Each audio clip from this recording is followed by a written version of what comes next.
एक बार की बात है। किसी नगर में एक राजा ने एक मंदिर बनवाया जिसमें श्री कृष्ण की एक मूर्ति भी रखवाई, लेकिन उसकी कभी पूजा नहीं की। पूजा करने के लिए मंदिर में एक पुजारी को रखा गया। पुजारी नियमित कन्हैया जी को नहलाता और बड़ी ही श्रद्धा भाव से उनकी पूजा अर्चना करता।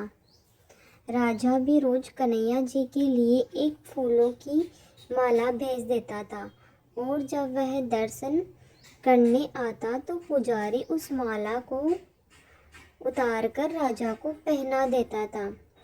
ऐसा करते करते पुजारी की भी उम्र बीत चुकी थी। एक दिन किसी वजह से राजा नहीं आ सका। वो तो उसने एक सेवक के हाथ मंदिर में माला पहुंचा दी और कहलवा दिया कि आज वह मंदिर नहीं आएगा, इसीलिए पुजारी उसका इंतजार ना करे। इतना कहकर सेवक चला गया।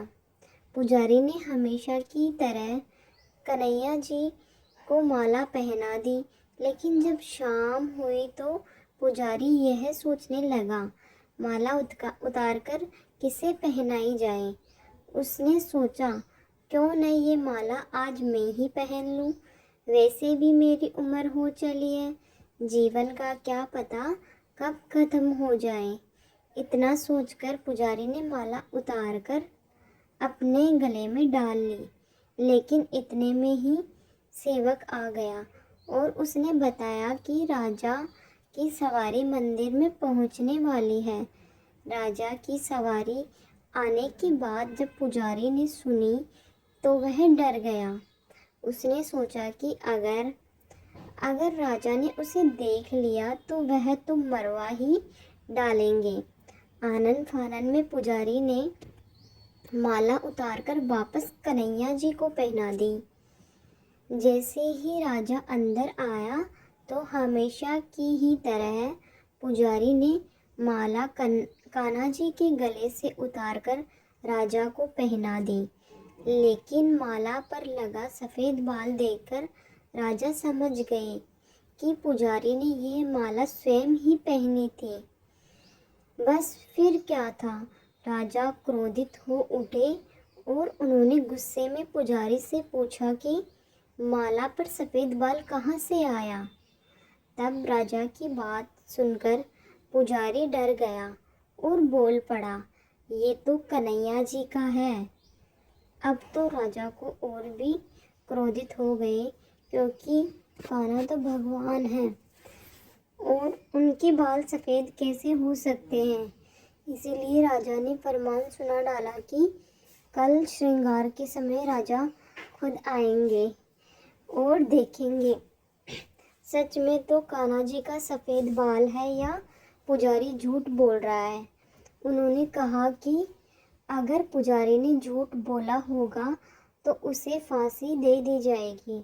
राजा का फरमान सुनकर पुजारी का बुरा हाल हो गया। उसने सोचा, अब क्या करे, कहाँ जाए, अब तो उसका मरना तय है। तब रोते रोते वह भगवान की शरण में पहुंचा और उनसे कहा कि हे केशव, मुझसे झूठ बोलने का अपराध तो हुआ है, लेकिन हो सके तो मुझे क्षमा कर दे और राजा से रक्षा करें। पुजारी ने कहा कि हे माधव, आपकी सेवा करते करते मैं वृद्ध हो चुका हूँ, अब आप मुझे माफ़ कर दीजिए। ऐसी गलती दोबारा नहीं होगी। यही कहते कहते पुजारी की न जाने कब आँख लग गई और उसकी आँख तब खुली जब सुबह हो चुकी थी। उधर सुबह होते ही राजा भी आ गया और कहने लगा, आज कान्हा जी का श्रृंगार वह खुद करेगा। ऐसा कहकर जैसे ही राजा ने कान्हा जी का मुकुट उतारा तो देखा कि श्री कृष्ण के तो सारे बाल ही सफ़ेद हैं, लेकिन राजा को फिर भी यकीन नहीं हुआ। उसे लगा कि फांसी के डर से पुजारी ने ही बालों को रंग दिया होगा। राजा ने सोचा कि क्यों न कन्हैया जी का एक बाल तोड़कर देखा जाए। इसके बाद राजा ने कान्हा जी का एक बाल तोड़ लिया, लेकिन जैसे ही बाल टूटा कन्हैया जी के सिर से खून की धारा बहने लगी। यह देखकर राजा भगवान के चरणों में गिरकर माफ़ी मांगने लगा। तभी श्री कृष्ण की मूर्ति से आवाज़ आई, हे राजन, मुझे केवल मूर्ति मात्र ही समझा, इसीलिए आज से मैं तुम्हारे लिए केवल मूर्ति मात्र ही रहूँगा।